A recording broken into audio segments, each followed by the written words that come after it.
Hey everyone, I wanted to make a video just to show you guys how you could at least improve, or better yet, filter off the zones which might not work out for you. So, as we know, a lot of people have problems with knowing what kind of zones to pick, what not to pick. So, obviously, there are things which you could use to help improve your probability, such as using confluences like trend, curve. Higher to higher picture, smaller picture curves and zones. So there are many ways you can do that.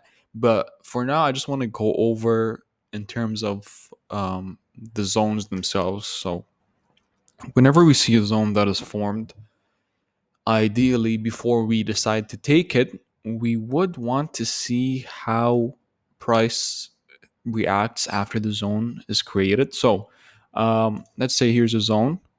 Okay, the zone was just made. Some people might immediately place an order as soon as the zone is created, while prices, has just, finished forming this zone. But what I've seen was it's better off to wait and see where price goes after that zone was formed. So, um, in this case, let's say, okay, this zone was made, and then price comes immediately down, but you end up getting filled and you get stopped out. One might think, okay, why did that happen? This was a fine zone and looked good. They had a good leg out. The base candles were fine, everything. But another example, let's see. In another example, hold on. Let's see if we can give you guys, or let me just draw another example. So let's say this the same zone formation was made. However, one wouldn't just take the trade but just yet, but we would wait and see how price moves. So let's say price keeps on moving up and we get, a nice looking rally, okay? So a lot of times waiting for this move to go up kind of helps us with not taking the bad trade. So I have a perfect example because sometimes you might take a zone which you think is good, but in reality, it's nothing but some sort of move or retracement. So um, we see here that there's a supply zone over here. So this supply zone, one would think it looks good. There's a strong leg out. The base is fine.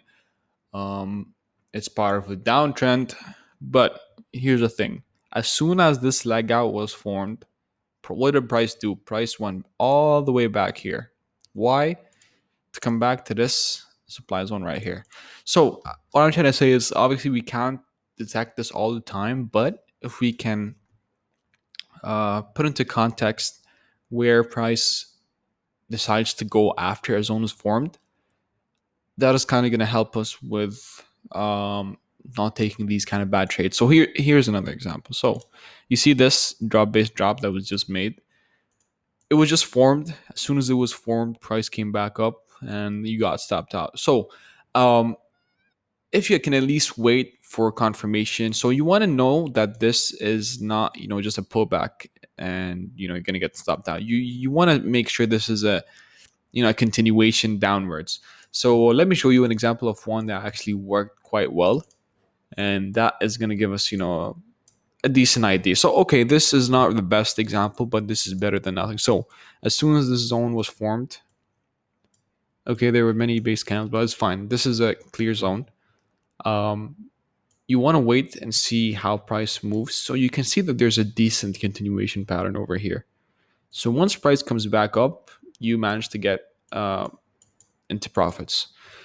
This is a bad example, but what I'm trying to come across is that you can improve your probability by just waiting for price to continue moving in your direction. Let me see if I can find just one more example, and then I guess that'll be it.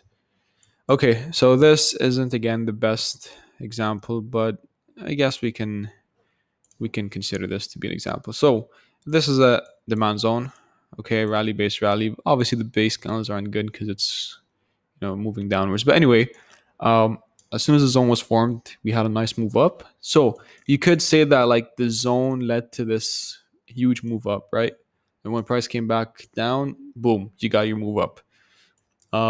Let's see if I can find one last. I was planning on just showing that one, but let's see just one more example, because honestly this could really help some of you guys from avoiding these bad trades. So okay, so we have a couple. We have this one right here, we have this one right here as well. So what's common in these two? In both of these we had nice continuations.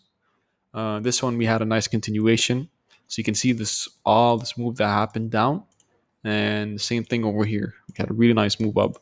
So as soon as price came back down, or came back up to the supply zone, we had a really nice reaction. And this was just because we decided to wait for the zone to see how price was going to continue on after it was formed.